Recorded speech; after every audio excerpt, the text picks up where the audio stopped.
สบายดีทุกคนเนาะมื้อนี้มาพบกับคอยคือเก่าเนาะมื้อนี้คอยก็พาทุกคนไปเก็บมังคุดได้เนาะอันนี้เฮาอยู่พี่เนาะอยู่อำเภอเขาสมิงเนาะจังหวัดตราดอยู่ประเทศไทยเพิ่นเนาะเฮามาเก็บมังคุดเหมาก็มื้อนี้ก็บ่ฮู้ว่าสิได้น้อยได้หลายส่ำใดเนาะเฮามาก็ได้หลายมื้อแล้วทุกคนเนาะเฮามาตั้งแต่วันที่1 ได้งานวันที่3เนาะก็มาฮอดมื้อนี้ก็วันที่18เนาะวันที่18ได้เฮ็ดงานมาหลายมื้ออยู่เนาะก็บางคนก็มาฮอดแล้วก็ได้เงินดีอยู่เนาะแต่สำหรับคอยพอได้แต่ซื้อกินทุกคนเนาะพอมาฮอดแล้วมังคุดมัน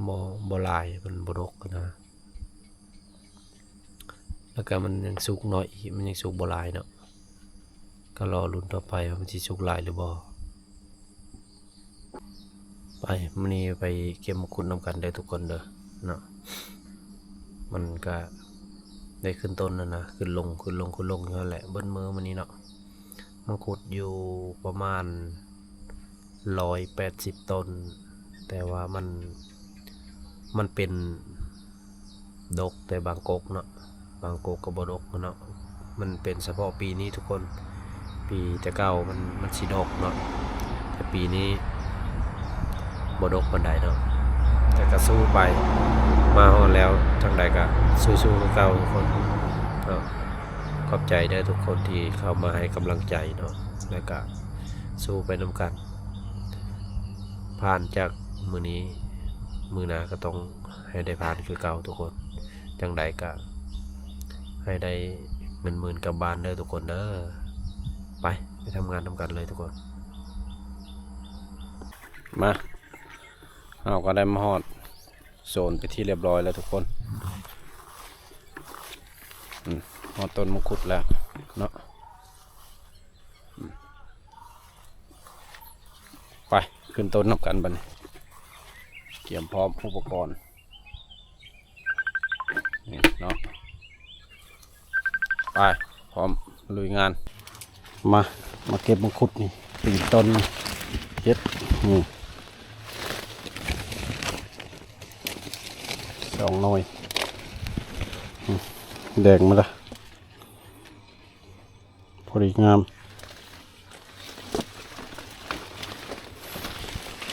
ขึ้นลงนี่แหละทุกมื้อมื้อนี้มันสิได้ช่ำใด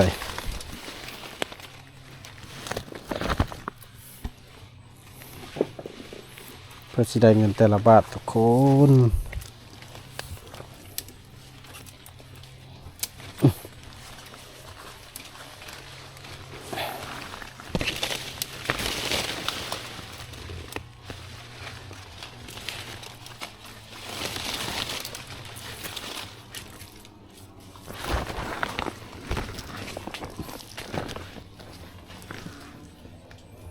ใส่เอาโน่นนี่วะ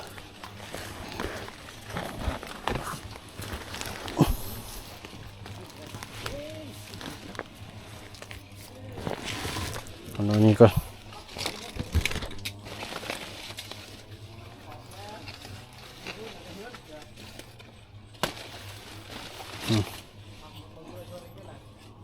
โน่นใหญ่คักเลย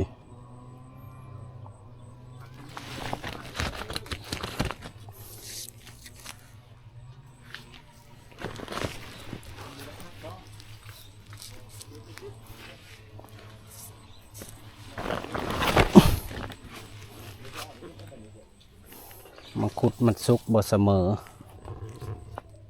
สุกบ่พร้อมเดียวมังคุดลายลุ้นหลังนี่ยังขาวอยู่เลย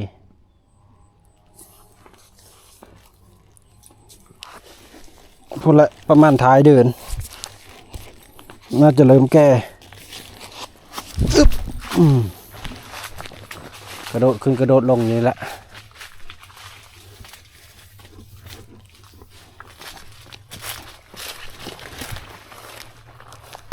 มาไปอินต้นสี่หน่วย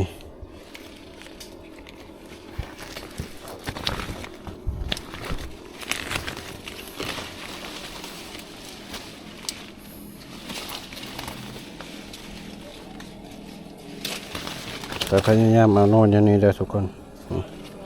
ต้องให้มีเต็มๆนี่ถ้าโน่นเขียวๆนี่ไม่ต้องเอาเลยถ้าโน่นเขียวๆนี่เบาเขียวๆนี่เบาต้องเอาโน่นแบบนี้มีแต่มีจุดชมพูนะ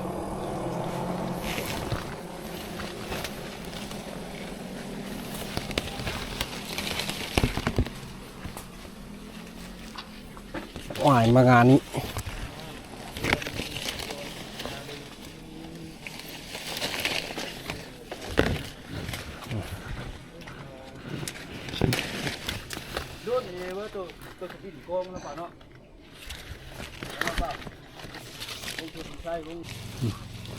หลายหน่วยในคะแนน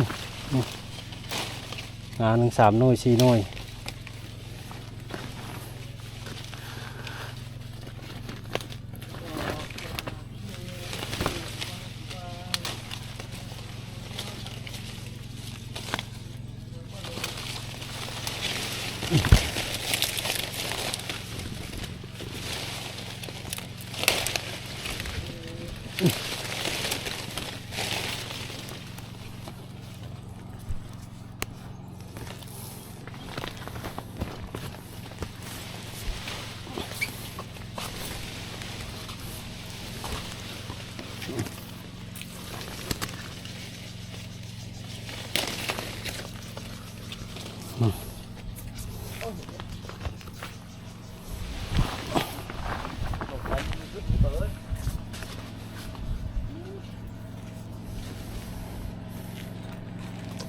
ฉีดยาทะเลนยานอนวัดเท่านั้นเหม็นโคตรเลยโคตรเหม็นเลยหับบ่ได้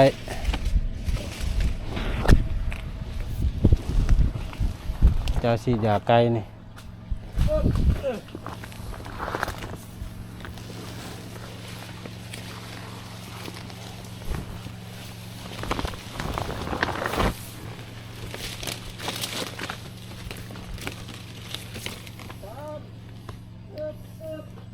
หมดต้นนี่ใน3 4 หน่วย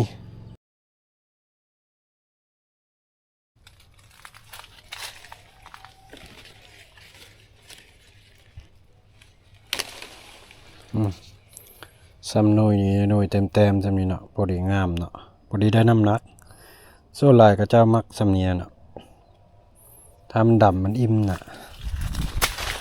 เนาะถ้ามันดำแบบมากนี่เนาะราคามันถึกแล้วก็มันเบาอีกเนาะเขาเจ้าบ่อยากให้มันดำแบบนี้เนาะ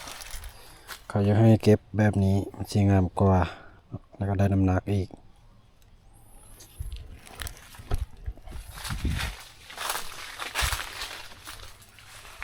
มาเราเก็บไปเลยนี่แหละ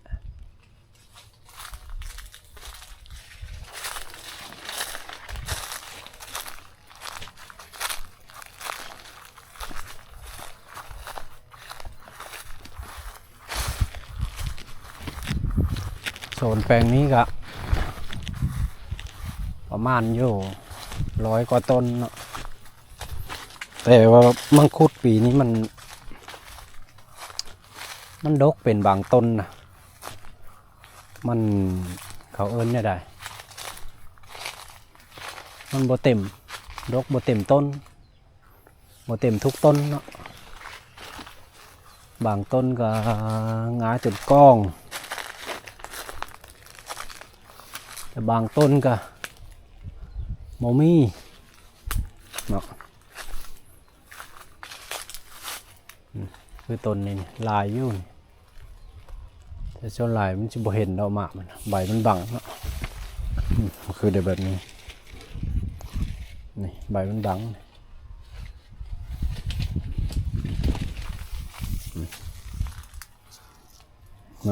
มันจะเป็นแบบนี้เนาะเป็นด่างๆนี่ก็เป็นสีชมพูเนาะไทยคนไทยเขาเป็นสีชมพูห้าวเลยจะสีว้าวนี่ได้นี่คือน้ำมากนะเป็นสีแดงจุดแดงๆนี่เนาะจุดแดงๆนี้จุดน้อยจุดหลายก็เอาได้เนาะเพราะมัน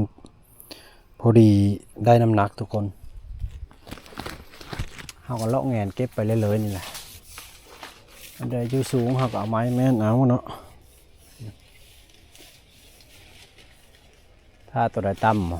ำถ้าตัวใดอยู่ต่ำเขาก็เอามือจับเอาที่อยู่ยื้อถึงนะที่ว่ายื้อถึงเอามือจับเอาทรงนี้มันสุกบ่หลายทุกคนถ้ามันสุกหลายให้เก็บคัก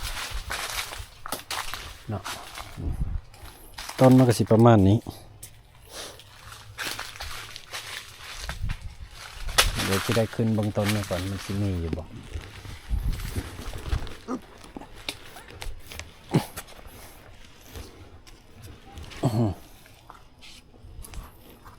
ขึ้นเลาะเบางก่อน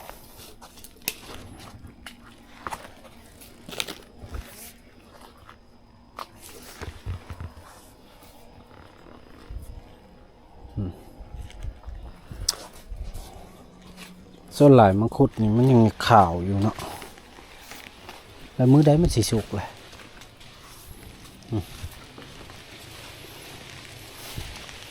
นี่มันยังขาวนี่ส่วนหลายเนาะ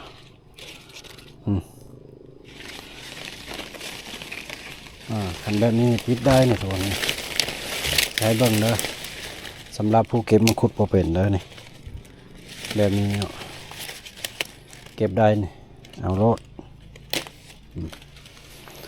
แล้วก็ควันเนี่ยมันสิกดโกนเนาะมันเอากดโกนเพราะว่ามันแก่แล้วเนาะมันกดโกนนี่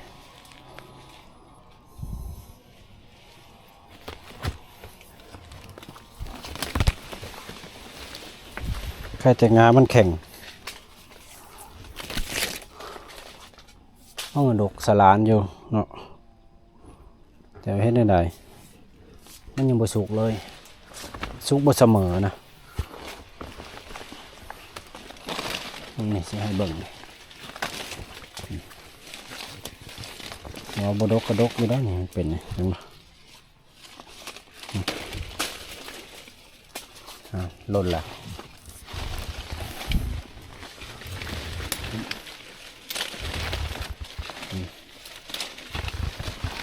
ได้สองหน่วยแบบนี้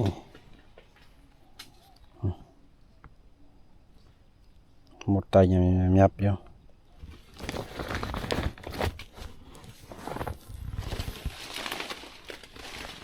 วัดอันนี้ต้องได้ปืดหาทุกคนถ้าบ่ปืดหาก็บ่เห็นดิใบมันหนาเพราะธรรมะมันดกๆเก็บสบายอยู่ทำมันสุกหลายก็เก็บสบายอันนี้มันสุกทีละหน่อย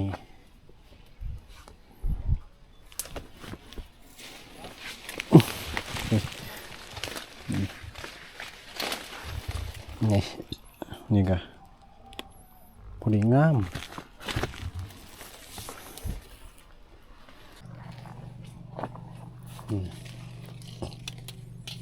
หน่อยใหญ่คักเลย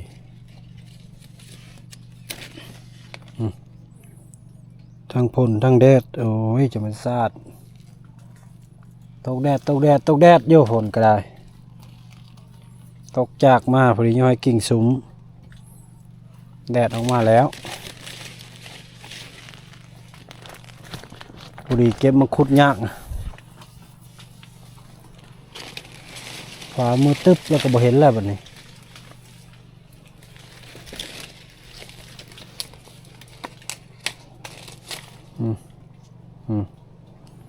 หน่วยใหญ่คักอันนี้แต่ว่าบ่สุกจักเถอะสุกน้อยอีหลี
ปืดหาบ่ปืดก็บ่เห็น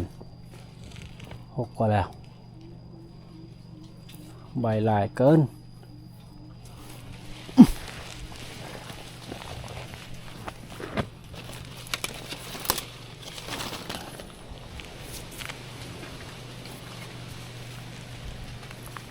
ฝนตกเกือบคู่มืออยู่นี่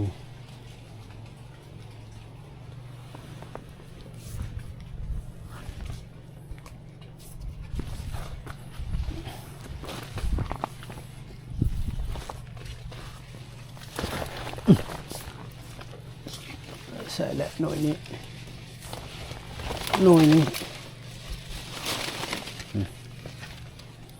พอด้านพอดีบ่เห็นอยู่หกโพดใบบัง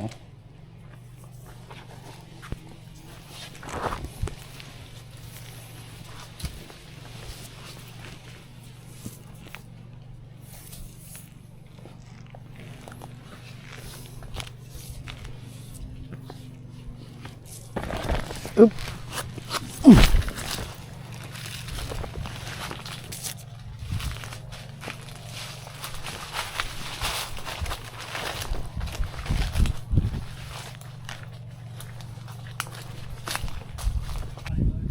มือนี้ก็ได้5 ลังทุกคนนี่5 ลังเนาะลังที่5บ่เต็มได้4 ลัง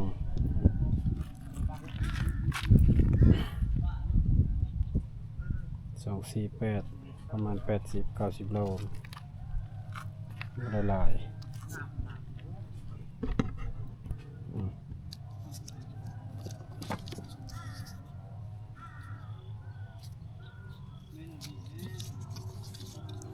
มันอันนั้น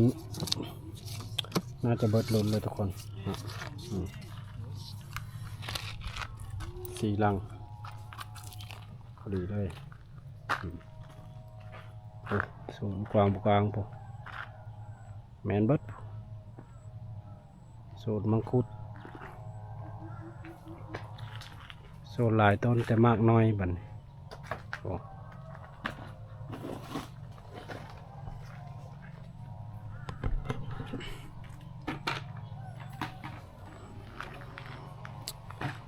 โอ้หอนเอาลงมาจากต้นสำหรับคลิปนี้ก็ขอตัวลาไปก่อนทุกคนเมื่อยแห้งพบกันในคลิปหน้าเนาะฝากกดติดตามกดไลค์กดแชร์หน่อยเด้อทุกคนเนาะเพื่อเป็นกำลังใจเฮ็ดคลิปต่อไปทุกคนเลยบ่ค่อยมีเวลาถ่ายคลิปเลยมีแต่ขึ้นต้นไม้ตลอดเนาะนี่แหละยืนรอจังน้อยทับแกมาครับเนาะเอาพบกันคลิปหน้าบ๊ายบาย